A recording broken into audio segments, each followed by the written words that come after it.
A number of students abducted at Government Girls Secondary School, Jangibi, Zamfara State.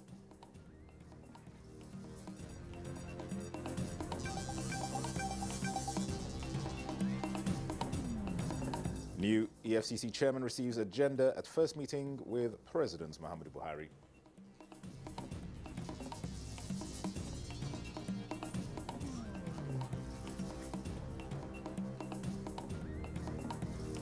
SANU and NASU call off industrial action.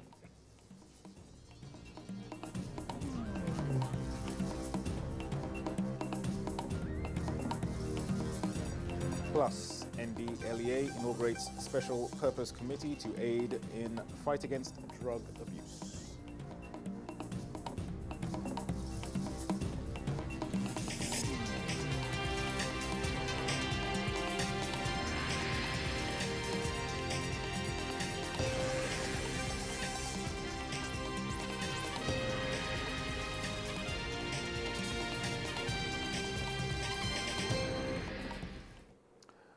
We begin with some breaking news that suspected armed bandits have kidnapped some students at Government Girls Secondary School Jangibi in Talata Mafara local government area of Zamfara State. Zamfara State Commissioner for Information Suleiman Tunau Anka, who confirmed the unfortunate incident, said the gunmen stormed the school around 1 a.m. today and abducted the students. He, however, says the actual number of abducted students is yet to be ascertained. We will bring you more details as this story unfolds. President Muhammadu Buhari this Thursday held a strategic meeting with the newly appointed EFCC chairman, Abdulrasheed Bawa. State House correspondent Adam Musambu reports. Congratulations. Thank you very much. Marathon interaction with the Senate. Thank you very much, Excellency. This is the first formal engagement between President Muhammadu Buhari and the new EFCC chairman, Abdulrasheed Bawa. The meeting is coming barely 24 hours after the confirmation of Bawa's appointment by the Senate in line with the provisions of the EFCC Act. The agenda of the meeting, held behind closed doors, was not made public, but NTA News gathered that a new helmsman of the anti-graft agency was in the State House to formally appreciate the president for the trust and confidence reposed in him. Mr. Bawa also used the opportunity to assure the president of his unshakable resolve to discharge his mandate conscientiously, without fear or favor, and with high sense of responsibility, patriotism, as well as accountability. The EFCC chairman did not speak to newsmen after his engagement with the president, but he was said to have promised the Nigerian leader that under his watch there will be no sacred cows in the fight against corruption. President Buhari congratulated the new appointee and assured him of every support and encouragement in the task of recovering the nation's assets from those who abused public trust, no matter their status. From the State House, Adam Musambu, NTA News. The Minister of Finance, Budget and National Planning, Zainab Ahmed, says with Nigeria's exit from recession, the major target of the federal government now is to bring down the rate of inflation to below double digits. Giving further details on the current state of the nation's economy, the minister said pushing the GDP growth far beyond the population growth is also a priority so that the impact of the genuine efforts by government can be adequately felt by Nigerians. Here again is State House correspondent Adam Musambu. Addressing newsmen at the maiden edition of the State House media briefing, Finance Minister Zainab Ahmed explained that Nigeria's exit from recession was largely on the back of non-oil growth, as well as the critical interventions by the federal government. The National Assembly was very, very critical in this process, because without wasting any time, they were quickly able to pass an amendment to the MTEP, an amendment to the budget. They were able to sit with us and review the economic sustainability plan and gave us the flexibility that we needed, including accommodations to incur deficits that was higher than the deficit that is defined in the Fiscal Responsibility Act. Every country needed to do that, and in an exceptional circumstance, the Fiscal Responsibility Act allows us to borrow more than the 3% to GDP threshold to be able to manage a national emergency. The level of borrowings by Nigeria, she however insists, is neither high nor unreasonable as being insinuated in some quarters. Our borrowing is still within healthy, sustainable limits. What we need to do is to concentrate on growing revenue, because we need to be able to roll out infrastructure now, not later, to be able to enhance the business environment and grow the economy at a pace faster than the rate at which we are growing now. If we say we will not borrow, and therefore we will not build rails and major infrastructure until our revenue rises enough, then we will regress as a country. We will be left behind. We won't be able to improve our business environment, and our economy will not grow. She said by any term or description used, the Nigerian economy is already diversified, but efforts are still on to increase the size of investments and revenue that the non-oil sector yields to the economy. There has been a 1 trillion naira infrastructure company that has just been approved and inaugurated by His Excellency the President. The InfraCo will finance public sector asset development, rehabilitation and reconstruction, as well as invest in cutting-edge infrastructure in roads, rail, power, as well as other key infrastructure. We will be hoping to have a Federal Executive Council approval to compel federal government agencies to buy made in Nigeria vehicles as much as is practical. We're hoping to also engage the state and encourage the states to take similar measures. It is important for us because we want to make sure the automotive industry survives and grows. The minister also confirmed that though some federal government assets will be sold, the refineries are not part of those items to be so privatized, and the primary objective is not to finance the budget, but to bring those assets to economic use in the best interests of the country. I must say that the change of the service chiefs that His Excellency the President has approved has reinvigorated the security space and provided new hope for the country, and we're already beginning to see the positive outcomes that this particular action that His Excellency the President has taken. Security is significant because it has an impact on agriculture, which is the mainstay of the economy.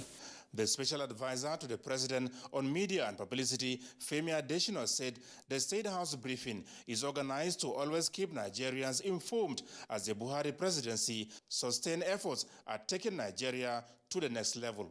Ministers and other top government functionaries will come in to explain what is happening to the Nigerian life. The State House media briefing will be held weekly. From the State House, Adamu Sambo, NTA News. The industrial action embarked upon by members of the Senior Staff Association of Nigerian Universities, SANU, and the non-academic staff of universities, NASU, has been called off with effect from today, 26th February 2021. The Secretary of NASU and spokesperson of the Joint Action Committee of the two unions, Peter Adeyemi, disclosed this after a closed-door meeting between the committee and representatives of the federal government. Joseph Otsen reports. Under the umbrella of Joint Action Committee, the two unions have been negotiating with government to come to an understanding and call off the industrial action. This particular deliberation has yielded positive results. Those areas that needed to be harmonized have been harmonized to the satisfaction of both parties, and resulting from that development, we have agreed that this ongoing national strike in the universities and inter-university centers should be suspended. Minister of Labour and Employment, Dr. Chris Ngige, expressed government desire to restore normalcy in the universities for full academic activities to strive. With the normalcy restored in that university system, we intend to do the visitation panel, which is one of the agreements we reached with them, and which cannot be carried out without normalcy in the university system.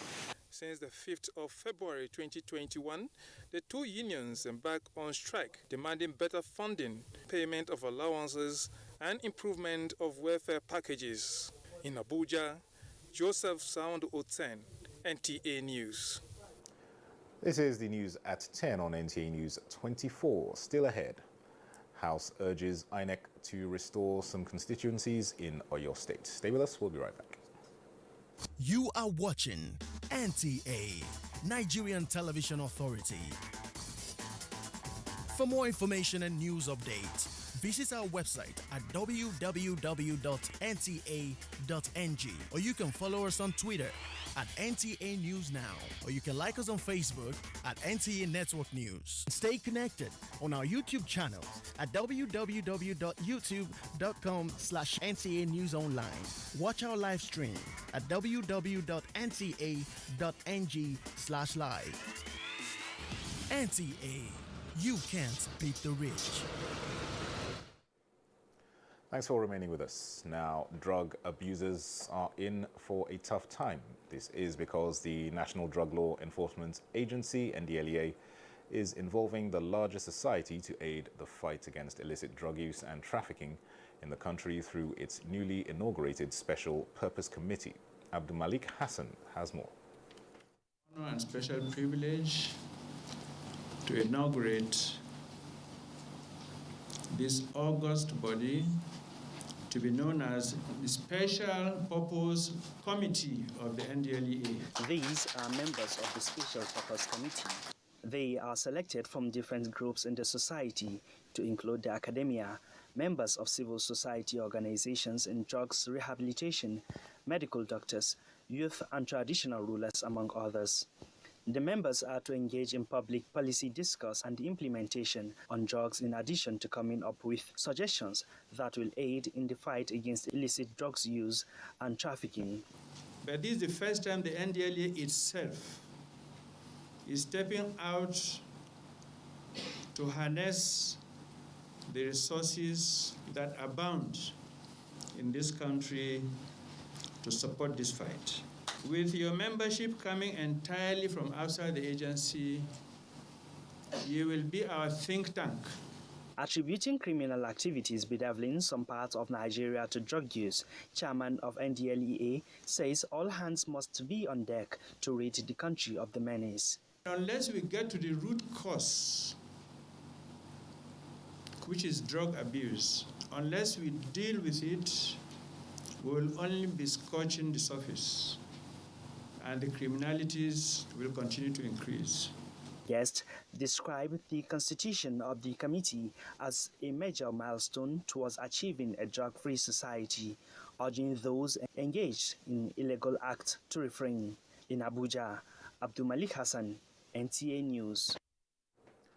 Now to talk more on the NDLEA's Special Purpose Committee to aid in the fight against drug use is the National Coordinator, Vanguard Against Drug Abuse, Dr. Hope Omeza. Welcome to the News at 10. Thank you very much. All right, just tell us, what are the implications of this committee on the fight against drug abuse in Nigeria?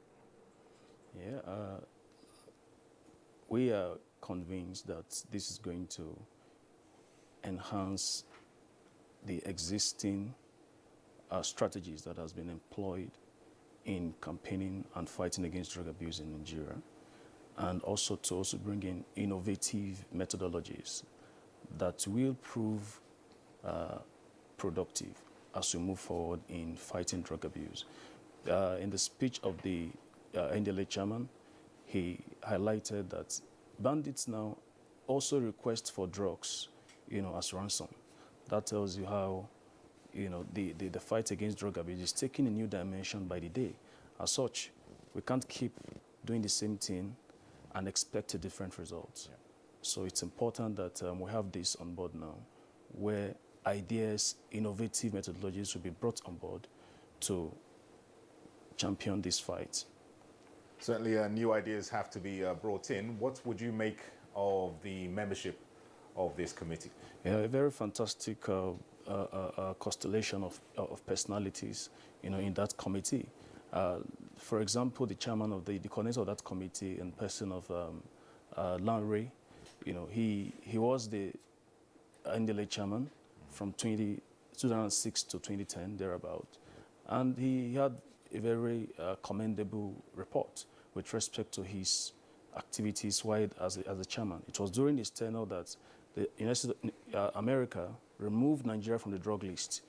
At the same time, he was able to expand the scope of NDLA across the country and ensure that thousands of staff were, admitted into that agency to beef up what they have on ground. So with this track record, we are convinced that for his capacity, he will be able to deliver on the mandate given for this committee. I certainly expect that, given what you said about his antecedents. Now, the NDLEA has made quite a number of arrests in the past few weeks. What would you say has been responsible for this new drive? Are we talking about the same officers still in the agency? Yeah, of course, the same officers still in the agency, but we have a new leadership now in the agency, and who, by his own antecedent again, you can be sure that, we are not surprised. I'm not surprised that what is happening in the recent time is coming true because of the personality that we have on this. He's been ticking the right boxes ever since he came on board. And just the inaugurated committee yesterday is also one of the boxes that he has ticked. And then we see him doing a lot. And the commitment is there, the passion is there, and the experience is there. All right, with the new leadership of this committee, you seem quite confident that we will certainly witness giant strides in this fight against drug abuse in the country. No doubt you see the Nigerian drug story changing for the better. We have seen recently that we've deteriorated to levels that we exited some years back, but now you're confident that we can certainly make significant progress. Sure. All right, and what is your message to those who get involved in illicit drug use and trafficking? What can you say to them with regards to how this committee is now going to hit the ground running? Yeah, actually different messages for the different chain in drug abuse. Now, for those who are involved in trafficking, drug abuse, the message is they need to change their business. They need to get something else to do and stop trafficking drugs for the destruction of the society. Now, for those who are just on the end of consuming, we need to begin to look at drug abuse as a public health problem where they actually need help. For those who are already addicted, it's actually a public health problem than a social failure. But however, the advice to them is it is not worth it to get into this drug abuse, considering the social, health, and other consequences that this brings to the user. All right, Dr. Hope Omeza, thanks for being with us in the studio to discuss this issue, and we certainly wish you and the new agency progress going forward. Thank you very much. Thank you so much. All right.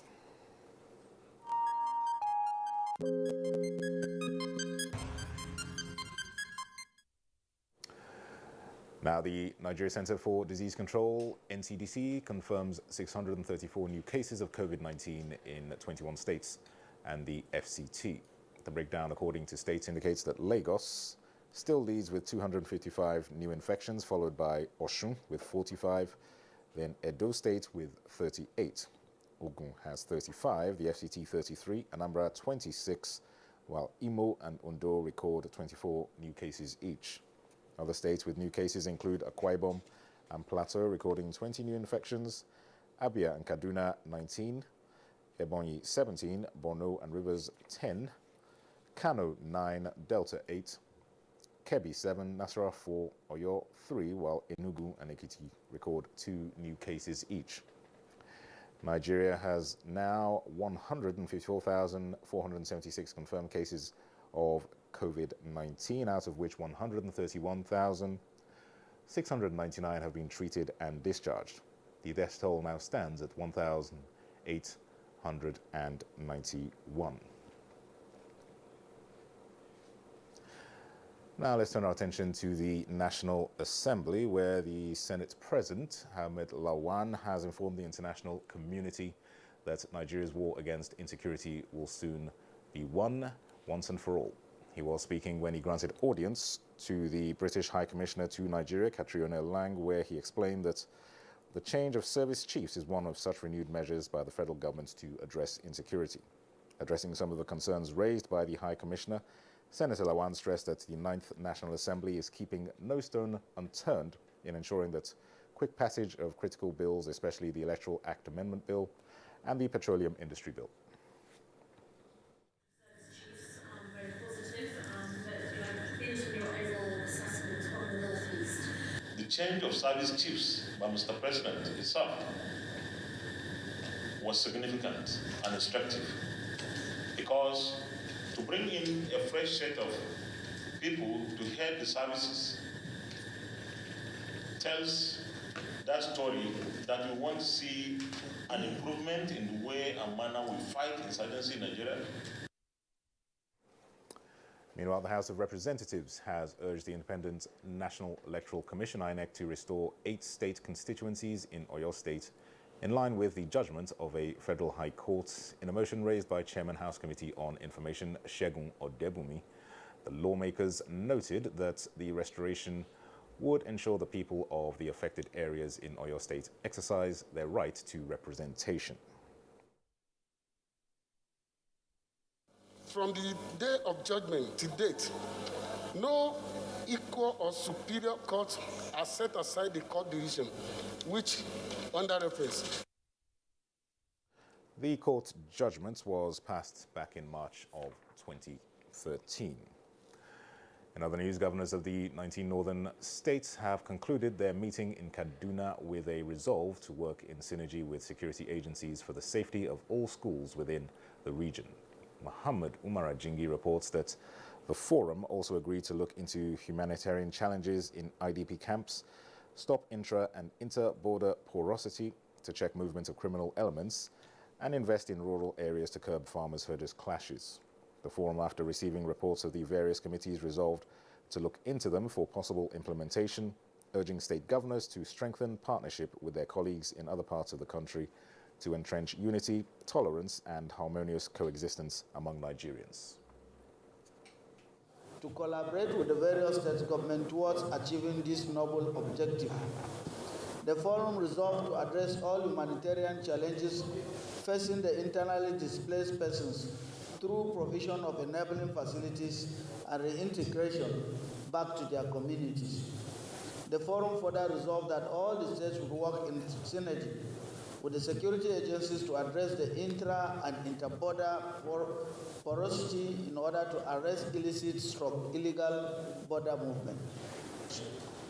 The meeting resolved to collaborate with meaningful individuals and corporate organizations to invest in areas of agriculture and mining industries in order to improve the economy of the northern region and Nigeria at large.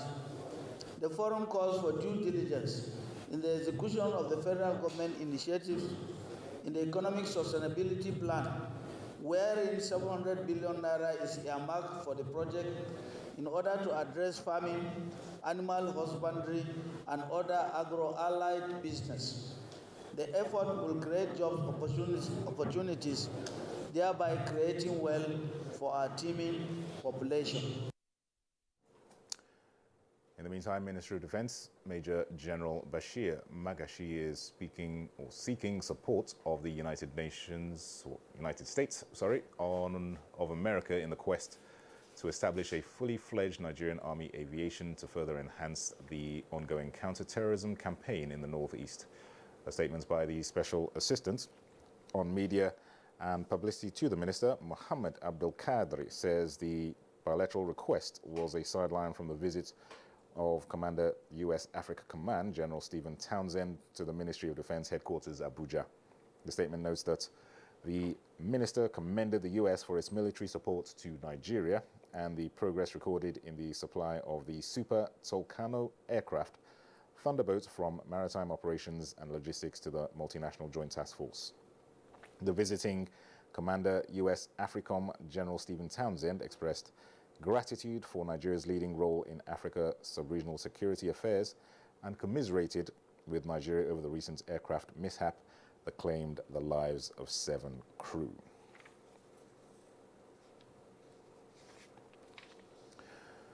Now, the Deputy Secretary General of the United Nations, Amina Mohammed, says her office will continue to support Nigeria to realize the Sustainable Development Goals, especially goal number 16.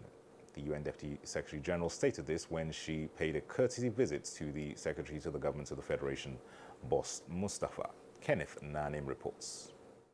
Through the Sustainable Development Goal number 16, the United Nations intend to achieve peace, justice and build strong institutions by the year 2030.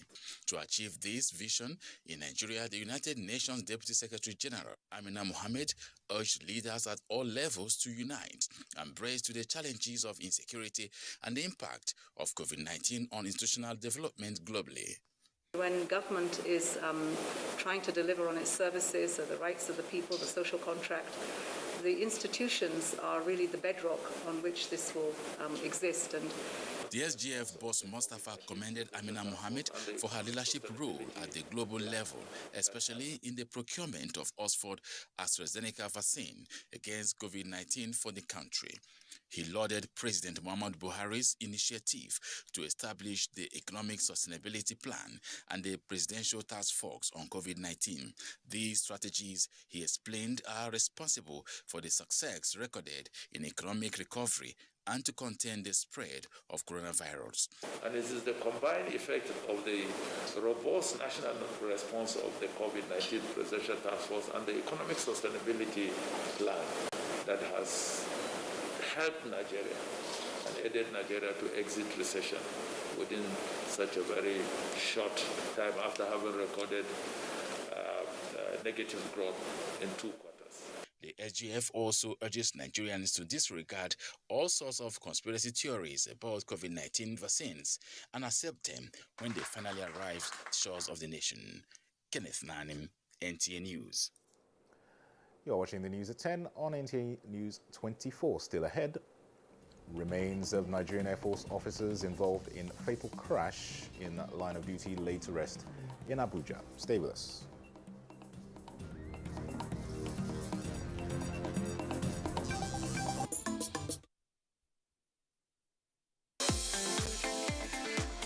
From dusk to dawn, 24 hours a day, NTA International is with you in your living room, office, everywhere and anywhere. We provide the company you desire in terms of balanced and up-to-date news, programs and the best of entertainment.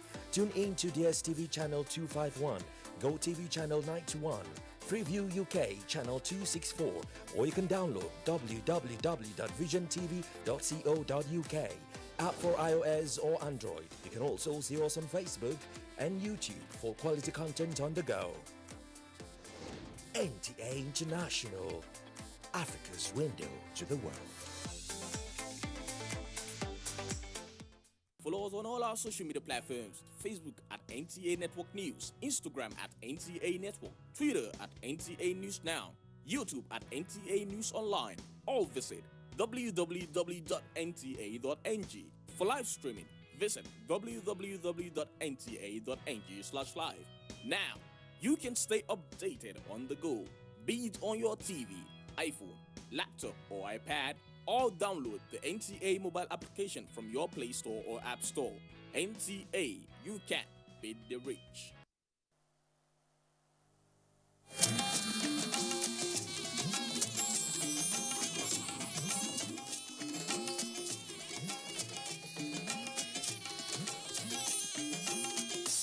This is the network service of the NTA.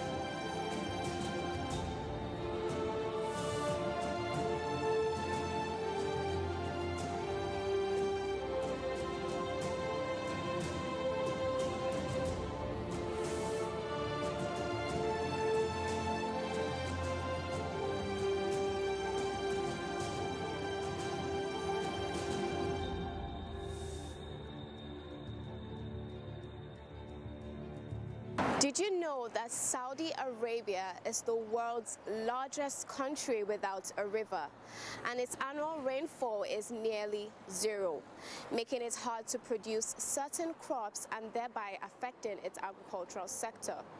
Well, not to worry, as the diaspora Nigerian Al Yarrow brothers under the Zayed Al Wufud investment took the opportunity to exhibit Nigerian foods in Saudi Arabia. More details on this to come shortly. Now, do you remember Mr. Ikena Nweke, a Nigerian living and studying in Japan, who was commended for returning a wallet with huge sums of money as well as a credit card to its owner through the police sometime last year? Well, he has brought his good deeds back home. And a round of applause to the Ogun State government as it sets up its diaspora office. I bet you don't want to miss any of these on this edition of your favorite program, The Diaspora. And I'm your host, Koinsola Adetumbi. Please stay tuned.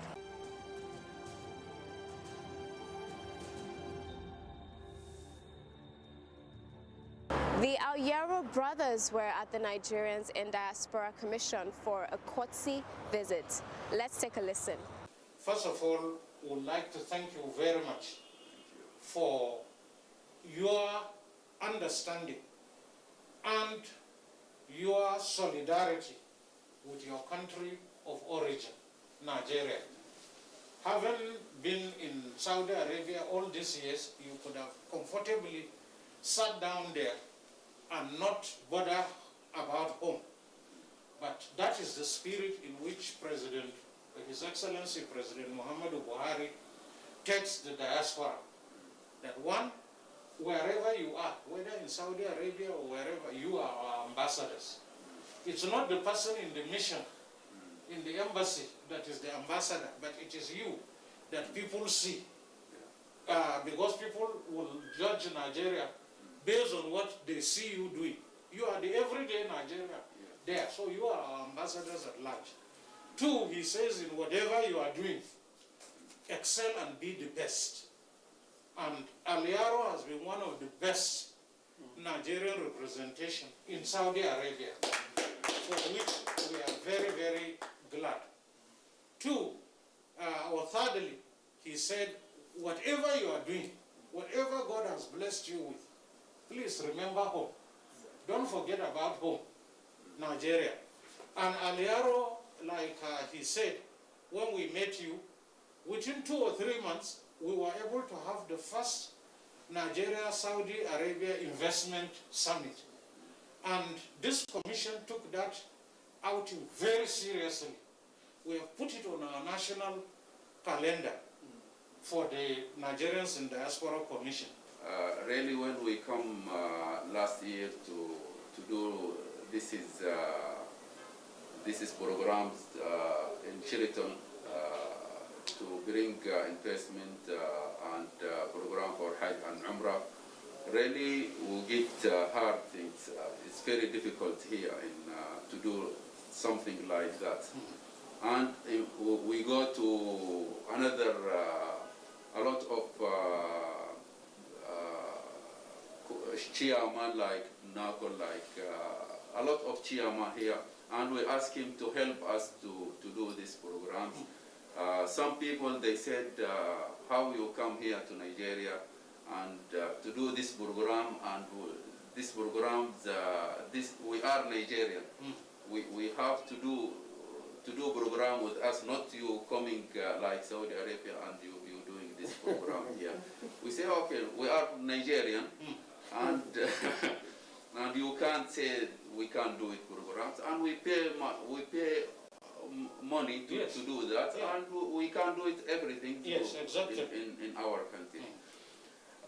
Until we meet with NIDCOM, with Hanbor Abiki Chiama, really she give us welcome and anything we need. We give us letters, we give us support for anywhere here. With this support, really we take easy to do this program. programs and his field code here in Nigeria. And we hope to do this program anytime and any years here in Abuja or anywhere in any city here in Nigeria.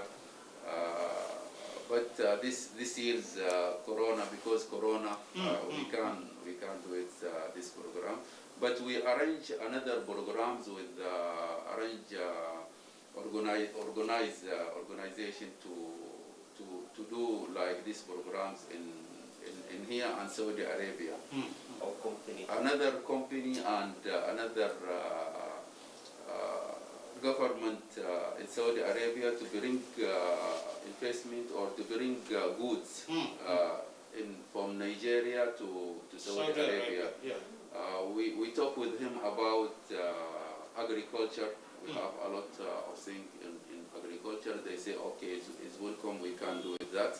And we agreement with him, but this year the Corona is coming, we can't do it like that. But inshallah, we see next week or in October, if the Corona maybe is become good, we can complete that. We are working now on meat processing. Meat processing company, and also in Sokoto. Yes, in Sokoto. Mr. Muhammad came also so that we can start opening this meat processing. We already started first official opening. We are going to open it inshallah when we go to Sokoto. And also last time we went to Saudi Arabia before this issue of Corona. So we had an agreement with Riyadh Exhibition Company. This exhibition, we noticed that when we meet with them, they have agreement with all the countries, most of the countries most of the countries. So those countries, they used to invite their companies to come to Saudi Arabia and present their agricultural product to Saudis. You know, Saudis, they are not powerful in agri. Yeah. So we noticed Nigerians company, they are not there. So we sit down with them and we make agreement. We ask them, we are going to bring companies in terms of agriculture. So they agreed. And it was on November last year, but because of the issue of Corona, we couldn't make it. But also we are now in touch with them. They said also this year, November. Great initiative there. Well done, brothers. Mr. Ikena Umweke, a man of integrity who portrayed the image of Nigerians in the diaspora as unique, cultured, and honest, is back home doing a great job under the Info Club Nigeria, a foundation set to teach young adults and pupils across the nation integrity and selflessness. Please take a look. The club was established after my story went viral in June of last year. The story was about me picking up a wallet that contained huge sum of money, credit card, and other valuable, which I returned. The story was also amplified by the fact that I rejected the 10% that was statutorily mine according to Japanese law. I established the Info Club to promote integrity and selflessness among the Nigerian youth. The club operates in about 14 states in Nigeria: Enugu, Anambra, Abia, Imo, Ebonyi, Delta, Edo, Akwa Ibom, Plateau, Benue, Kaduna, Osun, and Ekiti states. We are also advancing into other parts of Nigeria. The club is based on mentorship program where we have our ambassadors who act as role models to younger students in Nigeria. They go to high schools, they go to universities, and they organize events for these young people, educating them about the importance of honesty and integrity to Nigeria as a country and to them as individuals. We organize seminars, we organize symposia and other events just to promote these ideals. Most importantly, the club also promotes selfless services in form of community service, where young Nigerians are encouraged to embark on community services in their local areas like cleaning the streets, keeping the environment clean, and helping in other community services. I am committed to this, and I seek the support of well-meaning Nigerians to get this done. The image of Nigeria is at stake. The idea of young students seeing Yahoo people and other fraudsters as role models is something that we should discourage. It's something that we should frown at. And this is what the Info Club has come to tackle. Thank you. Honesty remains the best policy. Kudos, Mr. Ikena Nweke. Not so fast. Look, I'm tired. I want to check out of this country for greener pastures. Just calm down for a moment. Please sit down. Do you have a job where you're going to? No, but someone is arranging, Listen, Alinko. Checking out of this country without proper planning means one thing. Unimaginable begin. You know, I've been in the diaspora, but legitimately doing great things at home and abroad. As I've been saying, without the proper footing abroad, the risk is not worth it. Listen, Alinko, it's better to be home than be trapped abroad, or even end up in prison.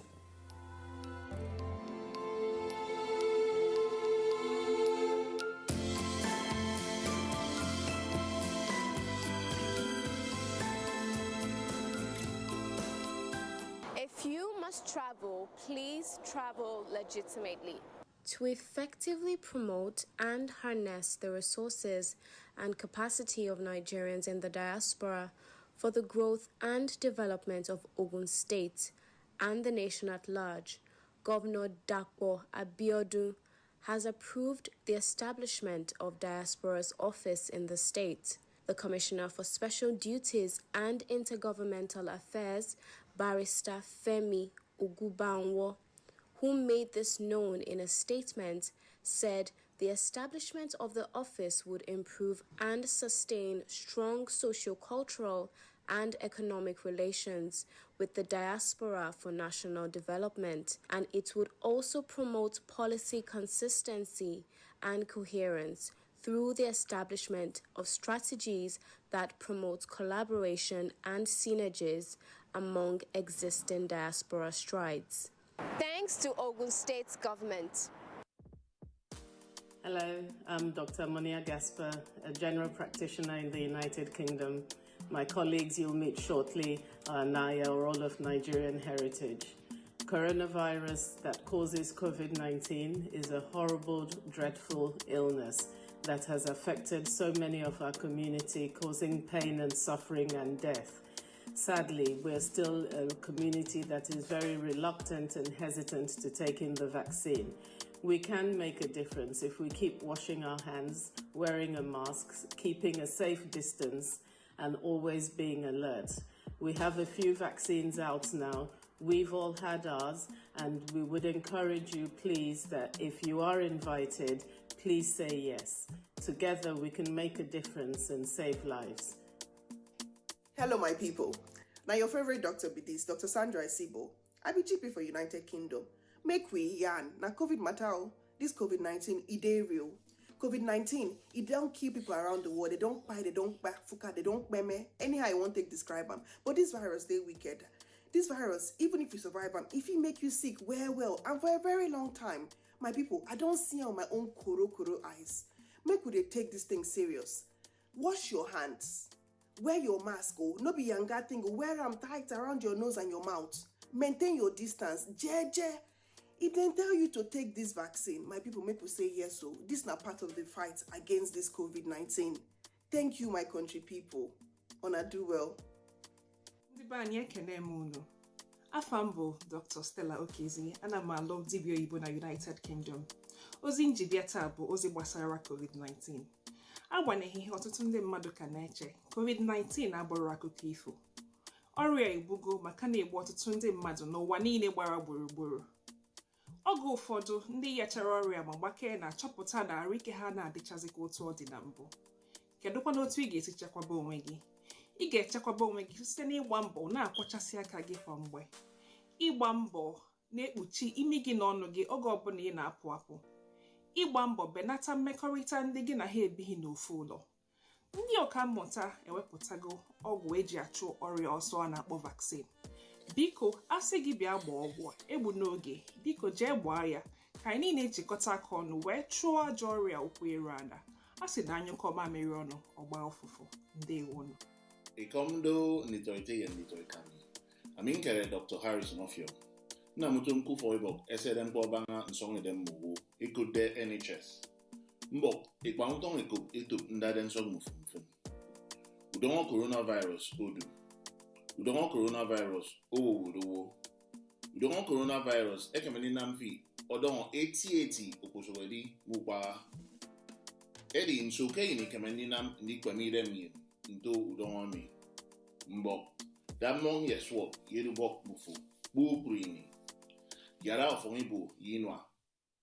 Nemufang yung dan san kini udude yemowo. Yaridu kempani dem. Mbonifiok eco de scientists emisio ata poson ukomibok COVID-19. Mbok edieke eco defi yime ukomibok COVID-19. Ke didiana kit yidu kifre etieso. Ẹ káàárọ̀, ẹ káàsán, ẹ káalẹ́. Mo kí gbogbo wa níbikíbi tá a bá wà. Èmi ni dókítà Adébọ́lákẹ́ tí mò ń ṣiṣẹ́ ní ìlú òyìnbó. Ọ̀rọ̀ àrùn àjàkálẹ̀ tá a mọ̀ sí COVID-19 tàbí coronavirus ni mo fẹ́ bá wa sọ. Àrùn yìí ti mú ẹ̀mí ọ̀pọ̀lọpọ̀ ènìyàn lọ. Ó tún máa ń dàpá èémí kó máa jẹ́ ká máa mí hẹ́lẹ́hẹ́lẹ́. Ẹ jọ̀ọ́ ẹ jẹ́ a ṣètọ́jú ara wa. Ká máa fọwọ́ wa léraléra. Tá bá máa jáde, ká wọ aṣọ ìbojú wa tá a mọ̀ sí face mask. Kó bomú wa àtẹnu wa. Ká dẹ̀ fi àyè ọ̀pá méjì sílẹ̀ láàrin ara wa àti ẹlòmíì. Àwọn oníṣègùn ti ṣe abẹ́rẹ́ àjẹsára tá a mọ̀ sí vaccine tó lè dáàbò bò wá látọ̀dọ̀ àrùn yìí. Èmi ti gba tèmi. Ẹ jọ̀ọ́ ẹ lọ gba tiyín tó bá ti kàn yín. Ẹ ṣeun. Zan iya tabbata in gaya muku COVID-19 cutar gaskiya ne kuma yana kakkashe mutane a kowane gari a duniya. Mutane in sun same shi sai kaga suna rashin lafiya. Suna zazzabi, suna tari, akwai waɗanda ba sa iya numfashi. Har ma za a kai su ITU a sa musu injin da yake musu numfashi. So ya kamata ka yi kowa a tsakaninka kai ka samu wannan cutar. Ana so kana wanke hannunka yau da kullum da ruwa da sabulu har ma ka sa hand sanitizer. Ka rufe fuskanka daga hancinka zuwa bakinka da abin rufe fuska. In ka fita kai ka dinga zuwa inda ake taro kuma ka yi nesa da mutane. Daga baya in an kira ka an ce ka zo ka karbi vaccine, ka yi maza kai da iyalinka ka je ka dauka. Dan shine zai hana ka samu wannan cutar. Ni na karbi nawa.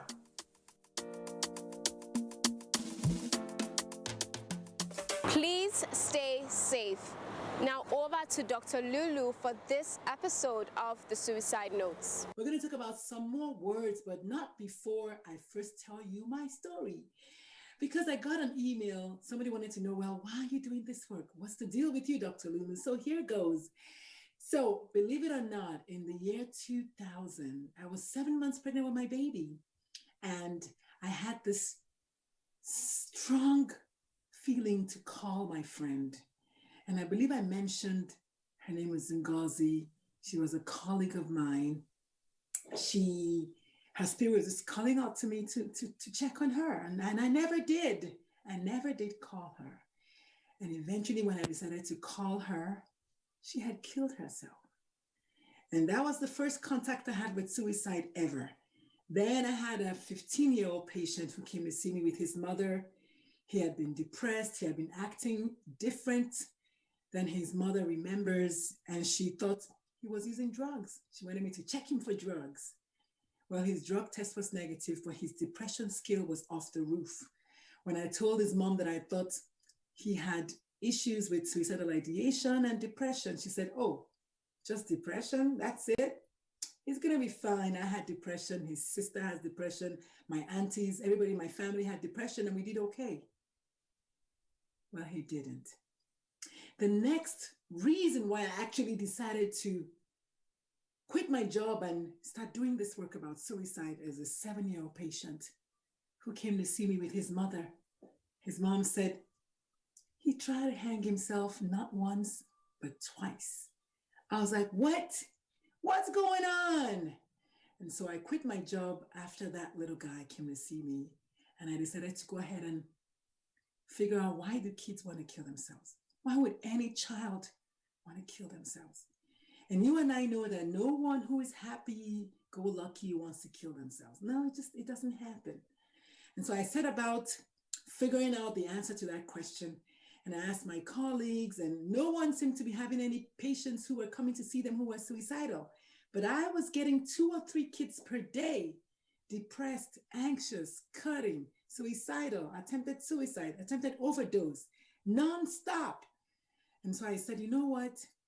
Here I am, Lord, send me. I mean, essentially, that's what I said. I went home that day, and my little man child, my last son, said, Mom, what if you come to my school and just talk to the kids? Because I was like, something is going on. We need to figure it out. That little boy told me, he said, Mom, come to my school and talk to the kids. Maybe that will help. And you know what? I went to his school. I spoke to the kids, and I have not stopped speaking since then. So that's kind of the long and short of why I'm doing this work for youth suicide specifically. Now, as a physician, I have been suicidal as a physician. And so another group of people that I coach are regular physicians like me, who have been overwhelmed and burned out and had moral injury and all kinds of stuff. But for some reason, they find themselves at the edge. They find themselves stressed out to the max, and no one seems to be listening, and it doesn't look like it's going to end ever. And so they jump. And so that's kind of why I'm doing this work. I have driven down the highway trying to end my life. I have looked suicide in the eye. And so I figured, you know what? The message is urgent. There's a messenger. Let's make it happen. And so that's kind of the story. That's the story essentially. So one of the things I want us to talk about today is the word commit suicide. Commit suicide. Everybody says that. Everywhere I look, people say commit suicide. Do you know they are not supposed to say commit suicide? Do you realize that whenever they first started ever talking about suicide, it was a crime? And in a country like Nigeria, a suicide attempt actually gets you up to 14 years in jail.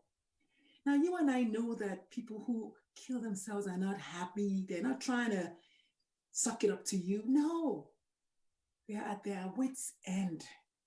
They're looking at stress and overwhelm and burnout and all kinds of issues that have kind of just made them have no resiliency whatsoever. And then they jump. You don't punish that kind of person with jail time. You don't. You have compassion. You have empathy.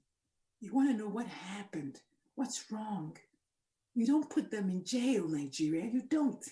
And so needless to say, we don't say commit suicide anymore. We don't. Next week, I'll tell you what we say. I'll give you 5 or 6 different things you can say. None of them is commit suicide. My name is Dr. Lulu. Thank you so much for hanging out with me. Remember, the life you save might be yours. So be compassionate to yourself. I'll see you next week. Bye. Thanks for that, our mamatrician. Thank you for staying all through the program. We hope it's been worth your while. And in case you have anything to share with us, please do not hesitate to do so, as we expect feedback on our show. Remember, you can reach us on all our social media platforms. On Facebook at Nigerians in Diaspora Commission, on Twitter at NIDCOM_gov, on our Instagram page at NIDCOM_gov, on our YouTube page at NIDCOM_gov, and on our website at www.nidcom.gov.ng. You can also join us on DSTV at NTA Network on Friday at 10:30 a.m., on NTA International on Tuesday at 6 a.m. and 10:05 p.m., on NTA News 24 on Friday at 2:30 p.m., and on Sunday at 10:30 a.m. You can also join us on WAP TV on Thursdays at 9 a.m.